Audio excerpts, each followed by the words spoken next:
Good to have you back. Well, a memorial service will be held this morning for Lufuno Mavhunga. She died in an apparent suicide after a video of her being assaulted went viral earlier on this week. Her family is preparing for her funeral tomorrow. Our reporter, eNCA's Lindokuhle Xulu, is in Thohoyandou following this story for us very closely. Let's cross live now to him. Lindo, good morning to you, colleague. Yesterday, you gave us some context and updates around what had been happening, including the 15-year-old perpetrator who had been arrested. What's the latest this morning? Well, as we understand it, Dumelo, today we're expecting that there'll be some form of appearance as a first appearance for the 15-year-old girl that was arrested in this particular case. We do know that the girl is arrested for assault, but there are still investigations as to understand exactly what the link is, particularly when it comes to the suicide of Lufuno Mavhunga, as well as that particular incident that took place just outside the school premises. What we also know is that the family is quite devastated. They're saying that as a family, they are still focused on making sure that they bury Lufuno. But one of the things they are not going to do at this stage is to explore any legal avenue. That will only be afterwards will they consider any form of legal action.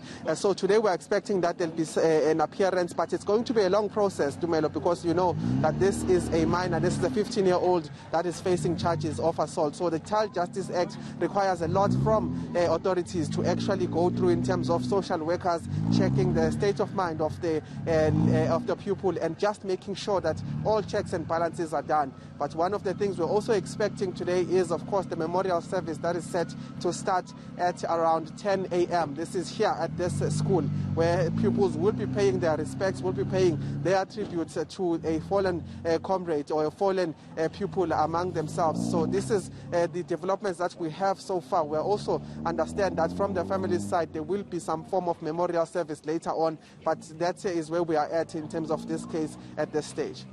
Because, Linda, I can see that you're standing right in front of Mbilu Secondary School there. Did you have an opportunity to perhaps engage with the educators or the principal in terms of, you know, what they're doing and how they're dealing with this incident? I mean, we're meant to speak to Victor from the eNCA Human Rights Commission in this hour regarding their dissatisfaction with how the principal handled this matter.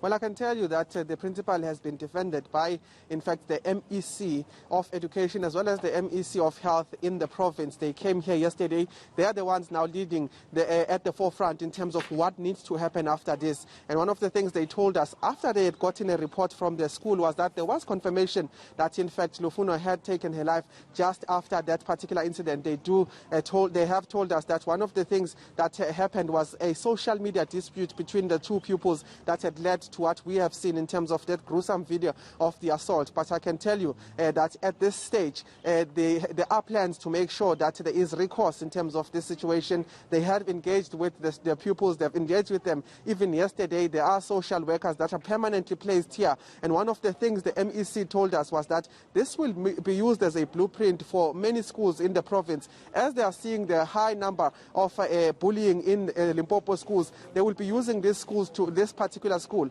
to make sure that the mechanisms they're putting place in forward will then be as a form of, fighting against this particular thing in a proactive manner. So they are said to have dialogues with both the pupils and the parents themselves, including the educators. And the other thing we're expecting, as we understand, they will be establishing a phone line that will be toll-free and that will be directed to pupils that are being bullied to actually be able to be helped in a situation of Lufuno. So there's quite a number of things that they're saying, but one of the things again, I should reiterate is that they defended the principal, saying that the processes that needed to be followed in terms of the disciplinary action and making sure that they intervene in that particular fight were taken. So at this stage, it does seem that the Department of Education in the province is the one that is leading the recourse in terms of what needs to happen in the province. And they are saying that the principal had done all things that were expected of him to actually, resolve that particular fight. Colleague, briefly before I let you go in just a moment, we know that the MEC had been engaging with pupils. You did remind us